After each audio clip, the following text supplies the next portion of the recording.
তৎকালীন সময় যে আমাদের মুক্তিযুদ্ধকালীন সময় যে সর্বাধিনায়ক ছিলেন জেনারেল ওসমানী, উনি একটু পরিষ্কার স্টেটমেন্ট দিয়েছিলেন তখন যে এরশাদ আমাকে সঙ্গে যোগাযোগ ছিল, সবসময় আমার সঙ্গে কথা হতো, ওনার সঙ্গে বিভিন্নভাবে আমি যোগাযোগ করার সুযোগ হয়েছিল।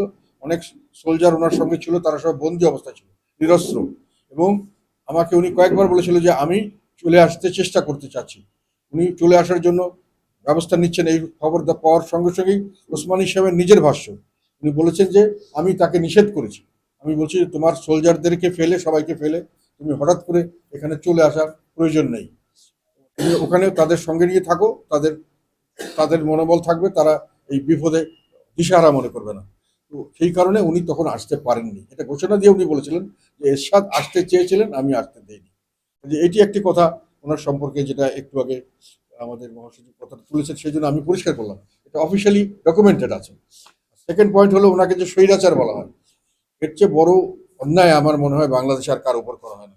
যতগুলো বাংলাদেশে যত মানুষ শাসন করে গেছে এ পর্যন্ত জানা মতে, এবং যারা এটার ব্যাপারে বুদ্ধিজীবী সমাজ বা সবাই সামনাসামনি না হলেও এটা স্বীকার করেছে বিভিন্নভাবে, যে ওনার সময় আমরা সবচেয়ে ভালো বলা হয় গণতান্ত্রিক অধিকারগুলি আমরা পেয়েছিলাম। সবচেয়ে বড় কথা, ওনার সরকারের আহরণটা বা সরকারের বা দায়িত্ব গ্রহণটা অনেক সময় বড় হয়, যেটাকে একটা, যে উনি সামরিক শাসন দিয়ে গায়ের জোরে এসছেন।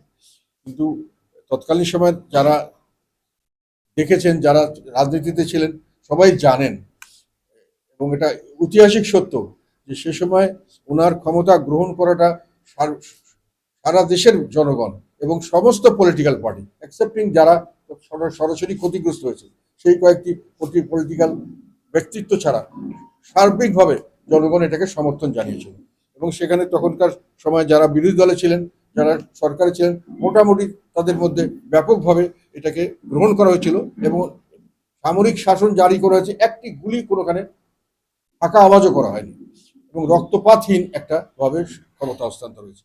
সেখানে যারা ছিলেন উনি নিজের স্বেচ্ছায় করেছেন। যাই হোক, কাজী আবার উনি যখন চলে গেছেন, তখনও কিন্তু, যেটা একটু আগে আপনি বললেন, ওনার কিন্তু অপশন ছিল অনেক, কিন্তু উনি জনগণের প্রতি গুলি বর্ষণ বা জনগণের কে বা পলিটিক্যাল নেতা যারা ছিলেন তাদেরকে, তাদের কথার সঙ্গে এক সুর মিলিয়ে বলেছিলেন, ঠিক আছে, আপনারা যখন চাচ্ছেন আমি ক্ষমতা হস্তান্তর করব। জনগণের ইচ্ছায় উনি ক্ষমতা এসেছেন।